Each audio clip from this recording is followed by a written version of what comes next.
High above Athens, Greece, fighter jets track a 737 as it circles the city. 522, do you read? Over. There's no answer from the passenger plane, but there is someone at the controls. More than 100 people are on board. There is one person moving in the cockpit. Repeat. What's happened to the crew and passengers? And who is flying the plane?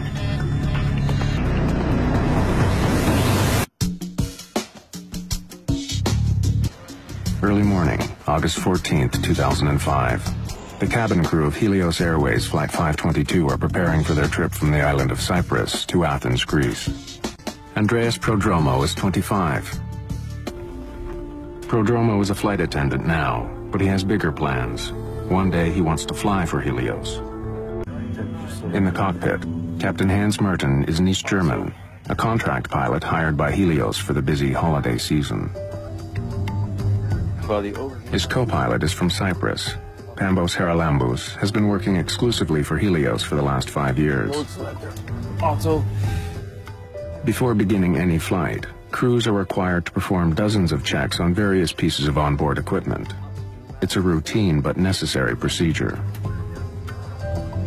Doors closed. Helios is a charter airline.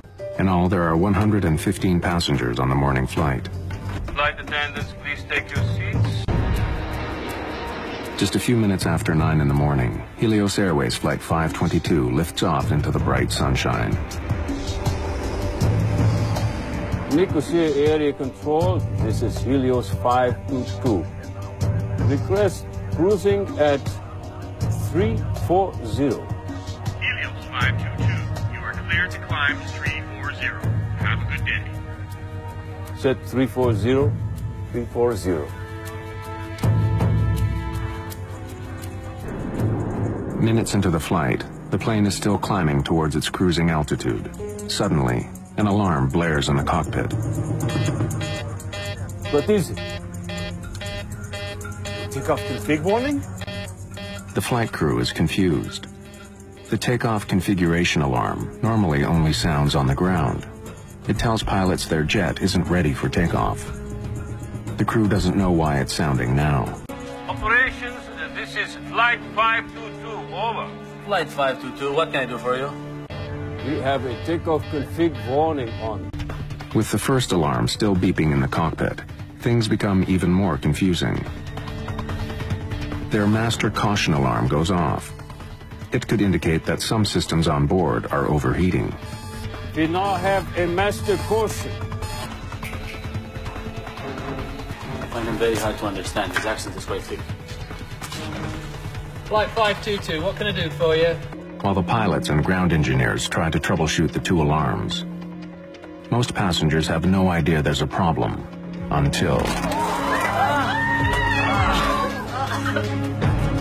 Everyone, stay calm. And please, remain seated.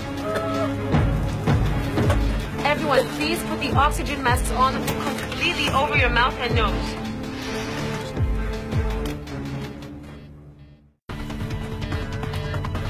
The pilots are unaware that the oxygen masks in the cabin have dropped.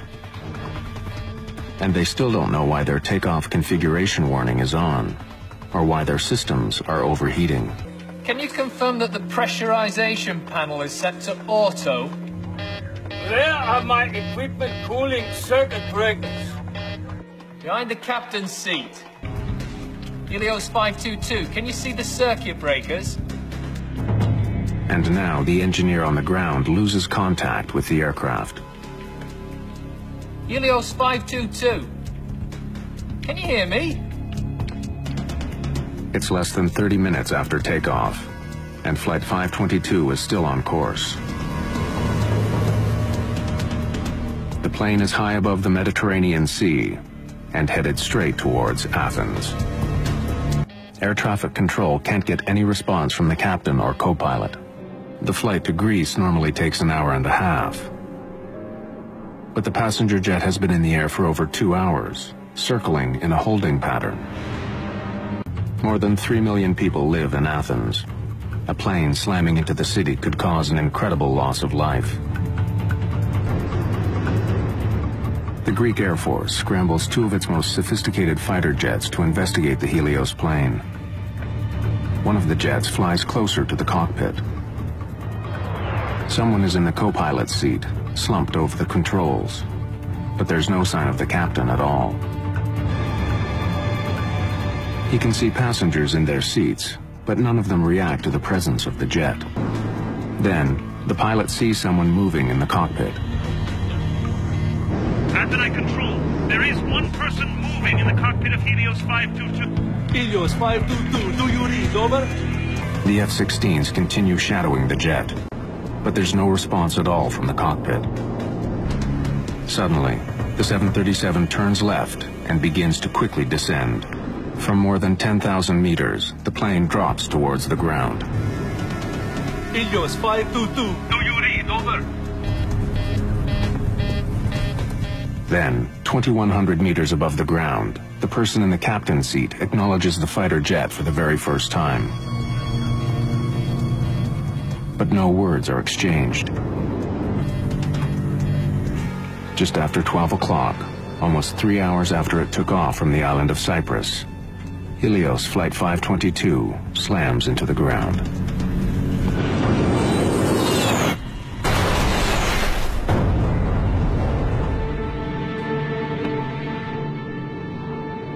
Saturday ACC, Helios 522 is down. Repeat, Helios 522 is down on Grammatico Hill. Over. Fire and rescue workers rush to the crash site. There are no survivors. It is the worst air crash in the history of Greece.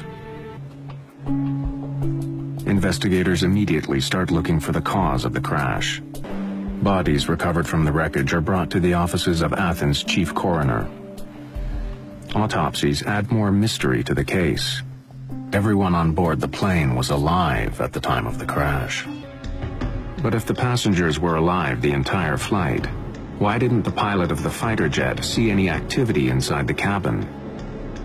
And who was at the controls as the jet circled over Athens? The person at the controls of the plane when it crashed was flight attendant Andreas Prodromo. When Chief Investigator Akrivos Soulakis listens to the final moments of the flight, Mayday. This was no terrorist act.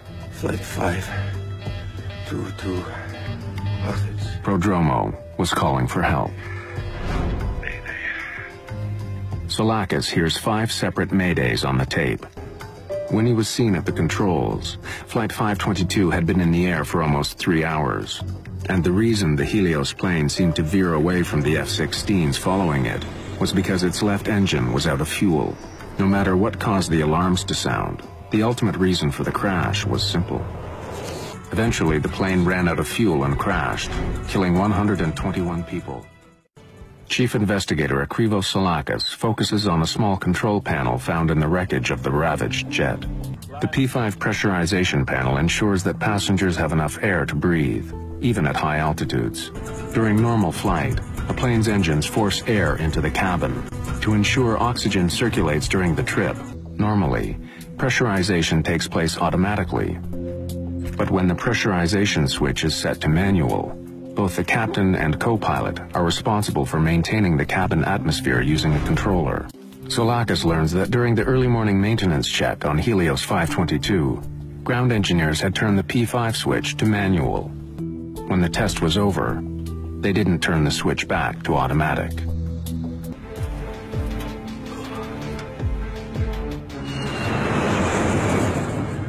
But neither the pilot nor co-pilot saw it. As a result, after takeoff, the cabin would not pressurize automatically. Not turning the switch back to automatic was a deadly, hidden danger. The dwindling oxygen levels could also help explain some of the crew's bizarre behavior. Soulakis believes that the captain may have been checking on the circuit breakers behind his seat when he and the co-pilot finally ran out of air. And unlike in the cabin, the oxygen masks in the cockpit do not automatically deploy if the atmosphere begins to thin. 15 months after the crash, Greek authorities released the official report on Helios Airways Flight 522. The discovery of one small switch holds the key to the entire crash. Passenger masks are supplied by a chemical generator above their seats, but the generators only produce enough oxygen to last about 12 minutes. For those who did put their masks on, they would have remained conscious for several minutes until their oxygen ran out. Then they too would have passed out. Without a flight crew, Helios 522 would have continued to Athens on autopilot. When the crew didn't take control, the autopilot would have then put the jet in a holding pattern as it flew over the airport. But Prodromou was a scuba diver and a former soldier in the Cypriot Special Forces. His training may have helped him to stay alert a little longer. But to survive after the passenger oxygen system stopped working, he needed another solution. The 737 had 4 portable oxygen bottles.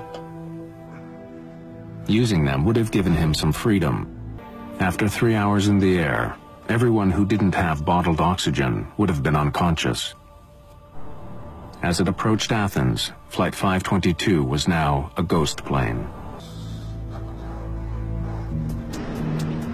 As the F-16s roared to meet the jet, and with his oxygen running out, he must have known that he too was almost out of time. Yet to the very end, he didn't give up. When he returns to the cockpit, the young flight attendant who dreamed of becoming a pilot calls for help. Mayday. But no one can hear him, likely because the radio was still tuned to Larnaca, the airport on Cyprus from where the flight had taken off. Airways. Fighting hypoxia and struggling to control an airplane larger than any he had ever flown, Prodromou was in an impossible situation. Even if he could have landed the plane, it was now too late. Flight 522 was out of time and fuel.